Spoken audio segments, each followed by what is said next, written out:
para sa lagay ng ating panahon ngayong hapon po ng March 18, 2025. Sa ngayon po ay nananatili na walang anumang banta ng sama ng panahon sa loob at labas ng ating area of responsibility. Hanging amihan ang umiihi po sa may Luzon at Visayas at ang shear line ay nag-i-extend po dyan sa may northeast ng Caraga. At sa ating long range forecast, consistent pa rin naman po na walang bagyo na namamataan na tatawid po sa ating kalupaan for the next 2 weeks, pero hindi pa rin inaalis ang posibilidad na may sama ng panahon na maaaring mabuo sa silangan po ng ating bansa sa susunod na mga araw. At sa lagay po ng ating panahon ngayong hapon ay nakakaranas pa rin ng cloudy skies with isolated rains ang ilang bahagi ng Cordillera, Cagayan Valley, Calapan, ilang bahagi ng Zambales, Quezon, Bicol Region, Samar Provinces, Leyte, Bohol, Cebu, Negros, Aklan, Capiz, Sulu Archipelago, Zamboanga Peninsula, Northern Mindanao, Caraga, Davao Region at Sorsogon. At mamayang gabi, may chance pa rin ng mga isolated rain sa mga nabanggit na lugar, kaya mag-ingat pa rin po tayo.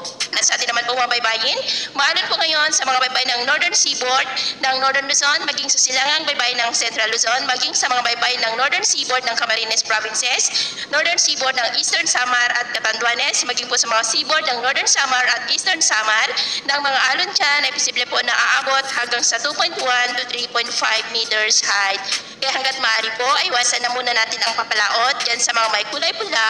para po mas makaiwas sa mga sakunang